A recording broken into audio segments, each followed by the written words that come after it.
Le livre du ciel, tome 16, 13 août 1923.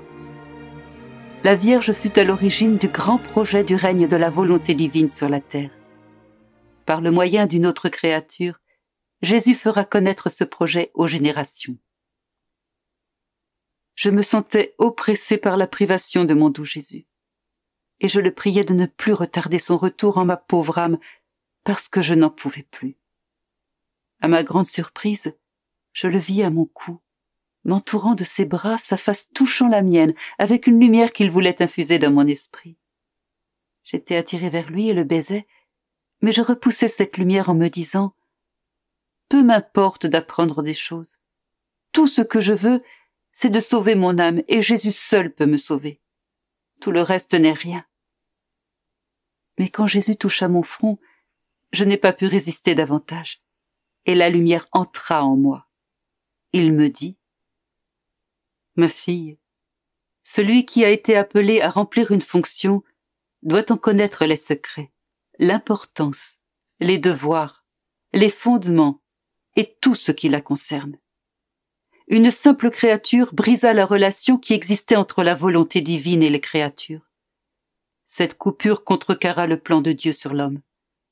Cependant, une autre simple créature, la Vierge Marie, reine de tous, gratifiée de beaucoup de grâces et de privilèges, mais quand même une créature, eut la mission de se mettre en relation avec la volonté de son Créateur dans le but de réparer la rupture perpétrée par la première créature. La première était une femme, et la seconde fut également une femme. Elle fut celle qui, liant sa volonté à la nôtre, nous redonna l'honneur, la soumission et le respect des droits du Créateur. Une seule créature avait introduit le mal sur la terre et semé la ruine de toutes les générations. Une autre seule créature ramena le bien sur la terre et, se mettant en relation avec la volonté de son Créateur, forma la semence du fiat éternel qui allait apporter le salut, la sainteté et le bien-être pour tous. Pendant que cette céleste créature grandissait, il en allait ainsi de la semence du fiat en elle.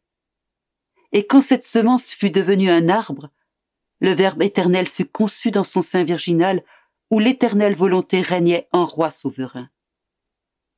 Vois-tu comment tous les biens proviennent de la volonté divine et comment tous les maux se manifestèrent quand la créature se retira de cette volonté divine?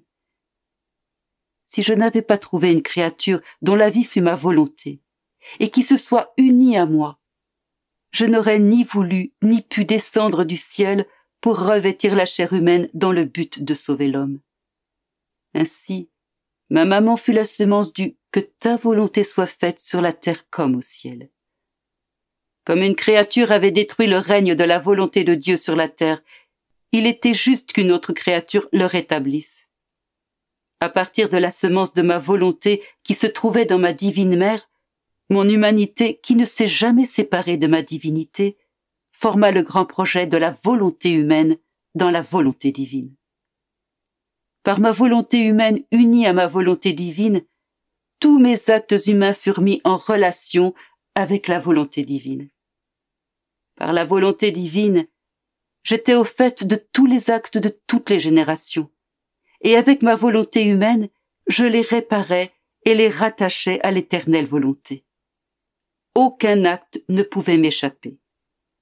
Tous furent mis en ordre par moi dans la très pure lumière de la volonté suprême. Je peux dire que la rédemption me coûta relativement peu.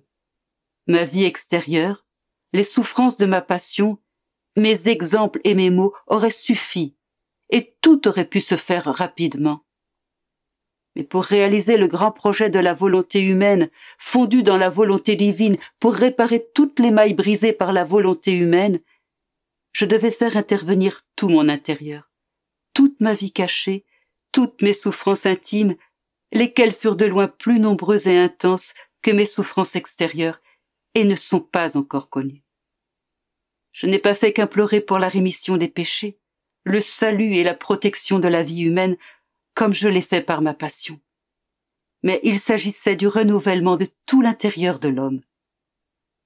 Je devais faire se lever le soleil de l'éternelle volonté, qui, rejoignant avec puissance tout l'intérieur de l'homme, même ses fibres les plus intimes, allait le conduire dans le sein de mon Père céleste, allait le faire renaître dans son éternelle volonté.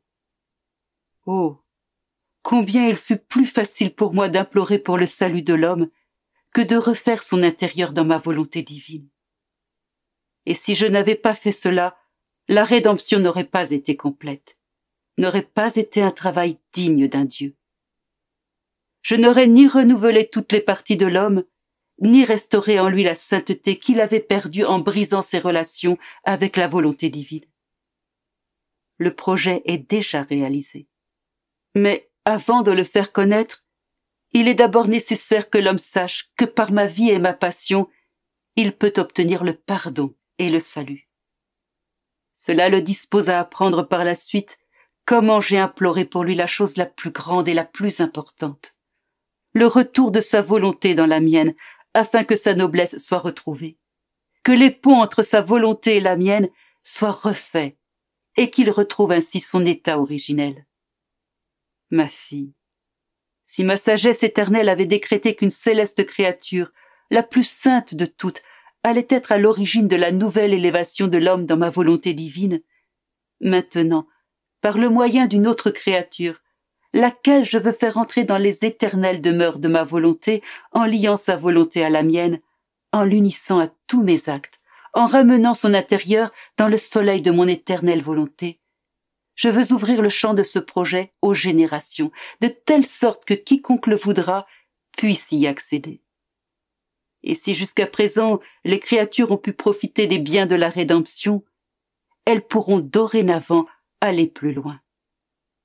Elles pourront profiter des fruits du « que ta volonté soit faite sur la terre comme au ciel », retrouver ce bonheur perdu, cette noblesse et cette paix toute céleste que, en faisant sa volonté, l'homme a fait disparaître de la surface de la terre. C'est la plus grande grâce que je puisse donner à l'homme. Car en le ramenant dans ma volonté, je lui redonne tous les biens dont je l'avais fourni en le créant. Sois donc attentive, car il s'agit d'ouvrir un grand domaine de biens pour tous tes frères.